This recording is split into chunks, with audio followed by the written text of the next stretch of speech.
The IKEA Business Network is now open for small businesses and entrepreneurs. Join for free today to get access to interior design services to help you make the most of your workspace, employee well-being benefits to help you and your people grow, and amazing discounts on travel, insurance, and IKEA purchases, deliveries, and more.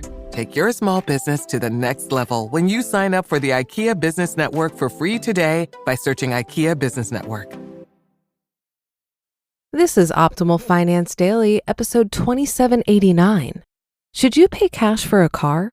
By Paula Pant of AffordAnything.com. And I'm your host and personal finance enthusiast, Diana Merriam. Now let's get right to it and continue optimizing your life. Should you pay cash for a car? By Paula Pant of AffordAnything.com. Should you pay cash for a car? That question isn't just a hypothetical anymore. We need to buy a car, and that means we need to make a 5-figure decision. It's been almost 2 months since Will's car got stolen, and it's time to buy a replacement. His last car, as you may recall, was a 16-year-old Honda Accord with 275,000 miles on it. This time, he decided to shoot for something nicer. I've been thinking of buying a well-made Japanese car between 5 to 7 years old with 50 to 90,000 miles on it, he told me. Hey, what a coincidence. That's my dream car too. He set a budget of $10,000 for his car purchase. And obviously, he planned to pay cash because taking out a car loan is stupid, right? Right? That's what I always assumed until 3 finance bloggers told me I'd be nuts to pay cash. It began with a podcast. You see, it all started one night while I was recording a segment for the Stacking Benjamins podcast. I'm one of 4 people on this podcast segment. The group of us are chatting one evening, and I mentioned that Will and I are planning on buying Will's next car in cash. The podcasting guys reply, "Why?" The question caught me off guard. Why wouldn't we pay in cash? Cars are supposed to be purchased with cash. We're not raiding an emergency fund or shortchanging retirement to make the purchase. We have plenty of savings for home repairs, car repairs, health savings accounts, travel, and quarterly taxes. We have cash reserves for all of our rental properties. Our retirement accounts are maxed out. On top of all that, we have some extra money floating around. We've been scratching our heads, trying to figure out what to do with it. Then Will's car got stolen. So why wouldn't we use a small portion of that, $10,000, to buy him a 7-year-old replacement vehicle in cash? Here's why, the podcasting guys reply. Car loans are going for 2% APR. You could take out a loan at 2% and invest the $10,000 cash for a better return, they said. I tried to imagine what that would look like. First, I would make a lump sum $10,000 deposit into an investment account so that I'd know that I was actually investing the cash rather than frittering it away. Then I could invest the money into an S&P 500 index fund. Historically, those have a long-term annualized return of 7 to 9%.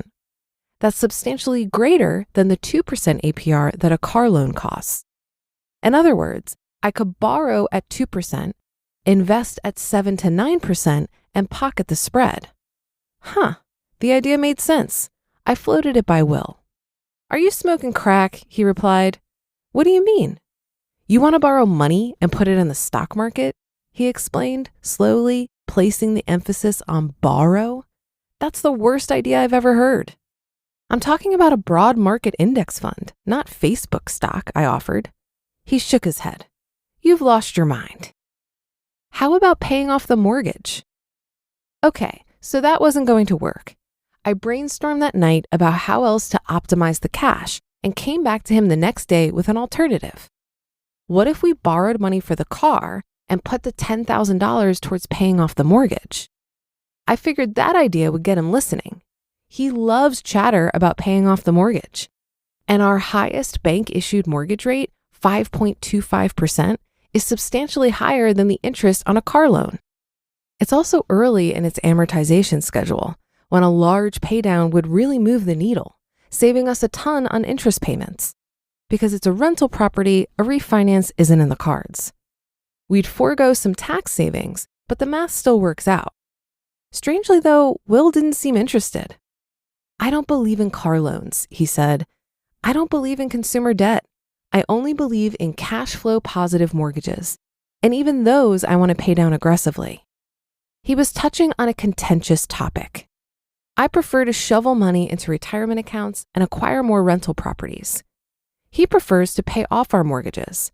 It's the old pay off the mortgage or invest dilemma. I take a Robert Kiyosaki view of money. He favors the Dave Ramsey approach. Then don't think of it as a car loan, I replied. Think of it as refinancing $10,000 of your mortgage into a lower interest rate. He looked at me suspiciously. Anytime a financial explanation is that complex, something's wrong. Look, all I'm saying is, who cares how the loan is secured? I replied. At the end of the day, your total liabilities are X, and their cumulative interest rate is Y%. Who cares whether a car or a house secures those loans? Car loans are being offered at less than inflation, I added. Think about that, less than inflation. We have a clear exit strategy, I continued. It was my last pitch. If a worst case scenario unfolds, we have the cash to pay back the loan instantly. Why not put that money to work rather than parking it? Will shook his head. I just want to go to my grave knowing that I've never had a car loan, he replied. At that point, I realized two things. One, financial nerds, that's us, have weird deathbed ambitions. Who aspires to look back on their life and say, I never had a car loan? Finance nerds, that's who. Second, this issue was clearly a non-starter. We were going to buy the car in cash. In the end, that's precisely what we did. Will bought a 7-year-old Acura with 90,000 miles on it.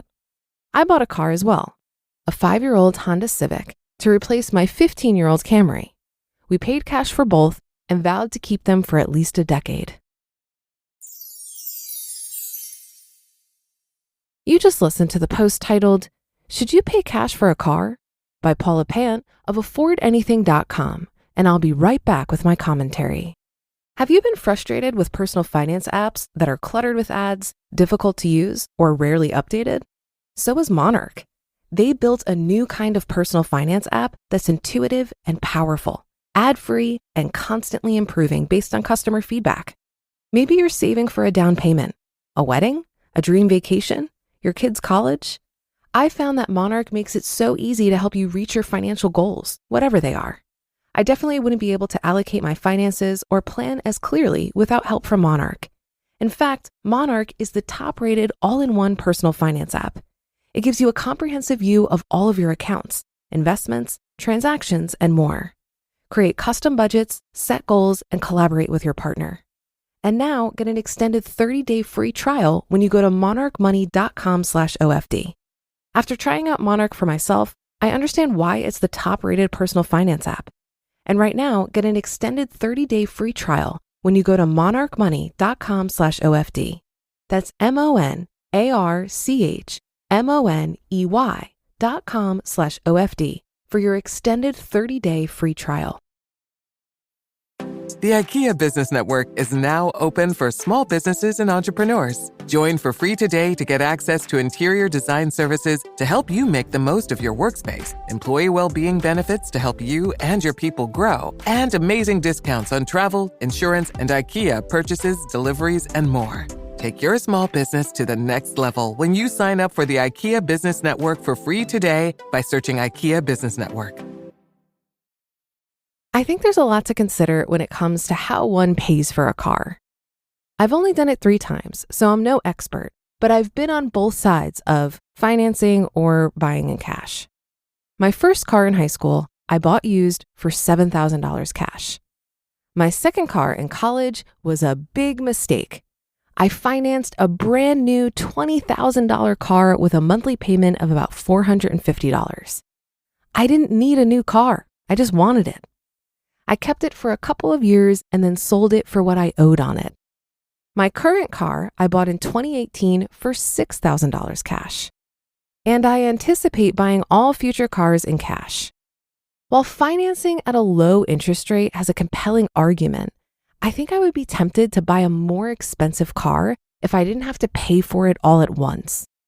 Also, when you have a loan, you're required to have more insurance coverage than if you own the car outright, so I'd be paying more there. I've read that because dealers make more money from financing than they do from actual car sales, you might be able to get a better overall price if you agree to financing. In that case, why not take the loan as long as there are no early payment penalties and then pay it off immediately?